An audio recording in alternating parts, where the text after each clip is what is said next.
श्रीमन्महागणाधिपतये नमः। श्री सरस्वत्यै नमः। श्री गुरुदेव दत्तात्रेयाय नमः।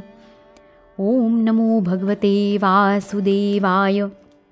श्री श्री सद्गुरवे नमः। हृदयान्तरी वसेतु श्री गुरुमाऊली। वरदहस्तधर मम श्री। तव प्रेमलाभो जन्म जन्मान्तरी। उद्धारावे कृपाळुवा श्रीहरिराया।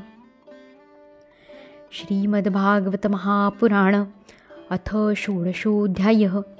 जय विजयांचे वैकुंठातून पतन। ब्रह्मदेव म्हणाले, देवगण हो, योगनिष्ठ सनकादी मुनींनी जेव्हा अशी स्तुती केली तेव्हा वैकुंठ निवासी श्रीहरींनी त्यांची प्रशंसा करीत म्हटले. श्री भगवान म्हणाले, जय विजय माझे पार्षद आहेत. माझी कोणत्याही प्रकारे पर्वा न करता यांनी आपला मोठाच अपराध केला आहे. हे मुनींनो, आपण माझे एकनिष्ठ भक्त आहात म्हणून एका परीने त्यांनीही माझीच अवज्ञा केल्यामुळे आपण यांना जो दंड दिला त्याला माझी अनुमती आहे. ब्राह्मण माझे परम आराध्य दैवत आहेत. माझ्या सेवकांकडून आपला जो अपमान झाला आहे तो मी माझ्याकडूनच झाला आहे असे मानतो, म्हणून मी आपली क्षमा मागतो. सेवकांनी अपराध केला तर जग त्यांच्या स्वामीलाच दोष देते. ते अपयश स्वामीच्या कीर्तीला अशा प्रकारे दूषित करते की जसा चर्मरोग त्वचेला. माझ्या निर्मल सुयश सुधेच्या श्रवणामध्ये डुंबणारी चांडाळापर्यंतचे सर्व जग ताबडतोब पवित्र होते, म्हणूनच मला विकुंठ असे म्हणतात. परंतु ही पवित्र कीर्ती मला आपल्यामुळेच प्राप्त झाली आहे. म्हणून जो कोणी आपल्या विरुद्ध आचरण करील, मग तो माझा हात जरी असला तरी मी त्याला तोडून टाकीन. आपल्यासारख्यांची सेवा केल्यानेच माझ्या चरणरजांना एवढी पवित्रता प्राप्त झाली आहे की ती सर्व पापांना तत्काळ नष्ट करते. आणि मला असा सुंदर स्वभाव प्राप्त झाला आहे की जिच्या कृपा कटाक्षासाठी इतर देव अनेक प्रकारची व्रते करतात ती लक्ष्मी मी उदासीन असूनही मला सोडित नाही.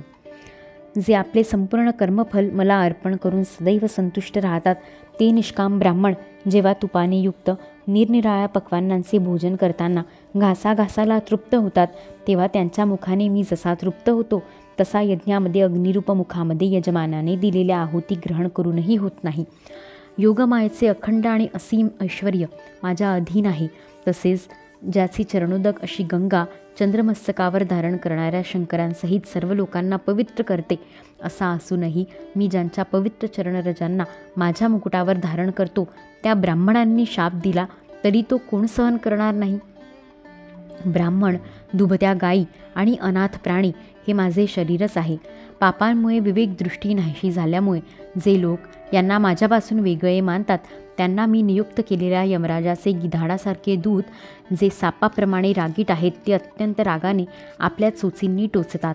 ब्राह्मणांनी तिरस्कार केला तरीसुद्धा जे त्यांच्यामध्ये माझी भावना करून प्रसन्न चित्ताने आणि अमृतमय हास्याने युक्त अशा चेहऱ्याने त्यांचा आदर करतात, तसेच ज्याप्रमाणे रागावलेल्या पित्याची त्याचा पुत्र आणि आपली मी मनधरणी करतो, त्याचप्रमाणे जे प्रेमपूर्ण वचनांनी प्रार्थना करून त्यांना शांत करतात ते मला त्यांच्या अधीन करून घेतात.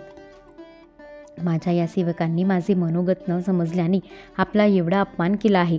माझी तुम्हाला एवढीच विनंती आहे की आपण कृपा करून यांचा हा शिक्षेचा कालावधी लवकर संपवा आणि आपल्या अपराधाला अनुसरून तत्काळ अधमगतीचा भोग घेऊन ते लवकरच माझ्याकडे येवोत. ब्रह्मदेव म्हणाले, जरी क्रोधरूपी सर्पाने सनकादी मुनींना चावा घेतला होता तरी अंतःकरणाला प्रकाशित करणारी भगवंतांची मंत्रमय सुमधुर वाणी ऐकत असता त्यांचे चित्त तृप्त झाले नाही. भगवंतांचे बोलणे मोठे, मनोहर आणि थोडक्यात होते, परंतु ते इतके अर्थपूर्ण, सारयुक्त, गूढ आणि गंभीर होते की एकाग्र चित्ताने लक्ष देऊन ऐकून व त्यावर विचार करून सुद्धा त्यांना भगवंतांचे मनोगत समजू शकले नाही. भगवंतांच्या अशा बोलण्याने ते फार आनंदित झाले आणि त्यांचे अंग रोमांचित झाले. नंतर योगमायेच्या प्रभावाने आपल्या परम ऐश्वर्याचा प्रभाव प्रकट करणाऱ्या प्रभूंना हात जोडून ते म्हणू लागले. मुनी म्हणाले, हे स्वयंप्रकाशी भगवंता, आपण सर्वेश्वर असून सुद्धा म्हणता की आपण माझ्यावर अनुग्रह केला, याचा नेमका हेतू आमच्या लक्षात येत नाही. प्रभो, आपण ब्राह्मणांचे कल्याण करणारे आहात, म्हणून लोकशिक्षणासाठी आपण खुशाल असे म्हणा की ब्राह्मण माझे आराध्य दैवत आहेत. खरे पाहता ब्राह्मण आणि देवांचेही देव ब्रह्मादिक यांचे सुद्धा आपण आत्मा आणि आराध्य दैवत आहात. सनातन धर्म आपल्यापासूनच उत्पन्न झाला आहे. आपल्या अवतारांच्या द्वाराच वेळोवेळी त्याचे रक्षण होते. तसेच निर्विकार स्वरूप आपणच धर्माचे परमगुह्य रहस्य आहात, हेच शास्त्रांचे मत आहे. निवृत्तीपरायण योगी लोक आपल्या कृपेने सहजपणे या मृत्यूरूप संसारातून तरून जातात. असे असता दुसरा कोणी आपल्यावर कशी कृपा करेल? भगवन, दुसरे अर्थार्थी लोक जिचे चरणरज नेहमी आपल्या मस्तकावर धारण करतात, ती लक्ष्मी नेहमी आपल्या सेवेत रत असते. भगवन, दुसरे अर्थार्थी लोक जिचे चरणरज नेहमी आपल्या मस्तकावर धारण करतात, ती लक्ष्मी नेहमी आपल्या सेवेत रत असते. तेव्हा असे वाटते की भाग्यवान भक्तजन आपल्या चरणांवर ज्या ताज्या तुळशीच्या माळा अर्पण करतात, त्यांच्यावर गुंजारव करणाऱ्या भ्रमरराजाप्रमाणे लक्ष्मीही आपल्या पादपद्मांना आपले निवासस्थान बनवू इच्छिते. परंतु आपल्या पवित्र सेवेने निरंतर आपल्या सेवेत तत्पर राहणाऱ्या लक्ष्मीचाही आपण विशेष आदर करीत नाही, कारण आपण आपल्या भक्तांविषयीच विशेष प्रेम ठेवता. आपण स्वतःच संपूर्ण गुणांचे श्रेष्ठ आश्रय आहात, तर मग इकडे तिकडे हिंडणाऱ्या ब्राह्मणांच्या चरणांमुळे पवित्र झालेली त्यांच्या मार्गातील धूळ आणि श्रीवत्सचिन्ह आपल्याला पवित्र करू शकतील काय? का बरे आपण त्यांचा स्वीकार केलात? भगवन, आपण साक्षात धर्मस्वरूप आहात. सत्यादी 3 युगांमध्ये आपण प्रत्यक्ष अवतार रूपाने उपस्थित राहता. खरोखर आपण आपल्या शुद्ध सत्वमय वरदायिनी मूर्तीद्वारा आमच्यातील धर्मविरोधी असे रजोगुण तमोगुण दूर करून ब्राह्मण आणि देवतांच्यासाठी तप, शौच आणि दया या आपल्या 3 चरणांनी या चराचर जगताचे रक्षण केले आहे. हे देवा, हे श्रेष्ठ ब्राह्मणकुल आपल्याकडूनच रक्षण होण्याजोग्य आहे. साक्षात धर्मरूप असून सुद्धा आपण जर सुमधुर वाणी आणि पूजनाद्वारा या उत्तम कुलाचे रक्षण केले नाही, तर आपण निश्चित केलेल्या कल्याण मार्गच नष्ट होऊन जाईल. कारण सामान्य लोक श्रेष्ठ पुरुषांचे आचरणच प्रमाणभूत समजून ग्रहण करतात. आपण सत्वगुणांचे खाण आहात आणि सर्व जीवांचे कल्याण करण्यासाठी उत्सुक आहात. म्हणूनच आपण आपल्या राजे आदिरूप शक्तींच्या द्वारा धर्माच्या शत्रूंचा संहार करता. कारण वेदमार्गाचा नाश जणू आपल्याला मान्य नाही. आपण त्रिलोकीनाथ आणि जगप्रतिपालक असूनही ब्राह्मणांशी नम्र राहता. यामुळे आपला प्रभाव काही कमी होत नाही, कारण ही तर आपली लीलाच आहे. हे सर्वेश्वरा, आपण या द्वारपालांना दंड द्यावा किंवा बक्षीस द्यावे, आम्ही सरळ मनाने ते मान्य करू, किंवा आम्ही आपल्या या निरपराध सेवकांना शाप दिला आहे, यासाठी आम्हाला योग्य दंड द्यावा, तोही आम्ही आनंदाने स्वीकारू. श्री भगवान म्हणाले, मुनींनो, आपण यांना जो शाप दिला तो माझ्या प्रेरणेनेच असे समजा.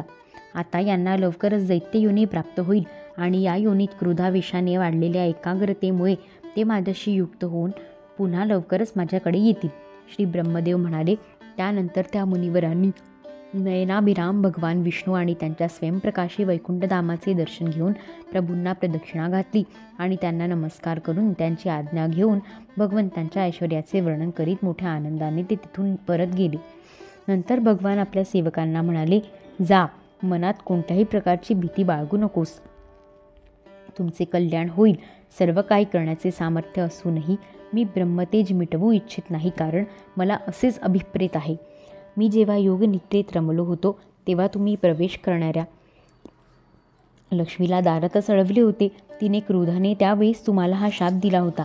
आता दैत्य योनीमध्ये माझ्या बाबतीत सतत क्रोधमय वृत्तीत राहिल्याने तुम्ही या ब्राह्मणांच्या अपमानरूप पापातून मुक्त व्हाल आणि थोड्याच काळात माझ्याकडे परत याल.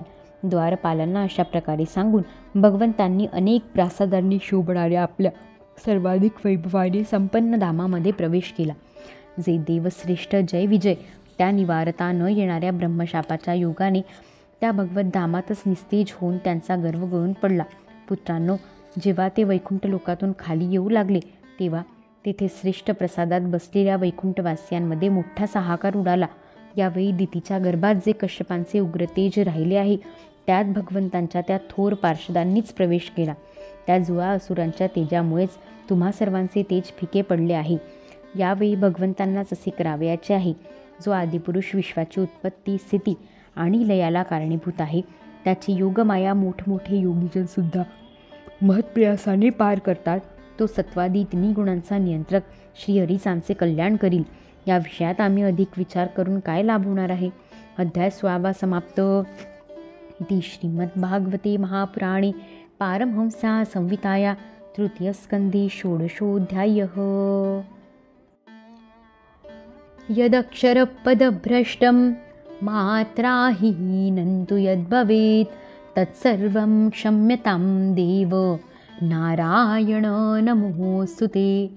मन्त्रहीनं क्रियाहीनं भक्तिहीनं सुरेश्वर यत्कृतं तु मया कर्म परिपूर्णं तदस्तु मे। भवे भवे यथा भक्तिः पादयोस्तव जायते तथा कुरुष्व देवेश नाथस्त्वं नो यतः प्रभो। नाम संकीर्तनं यस्य सर्वपापप्रणाशनं प्रणामो दुःखशमनस्तं नमामि हरिं परं। श्रीकृष्णार्पणमस्तु। ऋषिकेशमेवाग्मनः कायजातं हरे ज्ञानतो विश्वसाक्षिन् क्षमस्वापराधं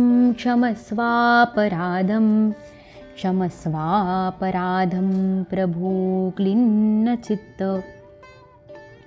सदान्तर्यासे नाम तुझे कळू दे मला सत्यकर्तव्य माझे। तुझ्या थोर कृपे पळू दूर माया क्षमा कर श्री सद्गुरुराया। श्री सद्गुरु चरणारविंदार्पणमस्तु।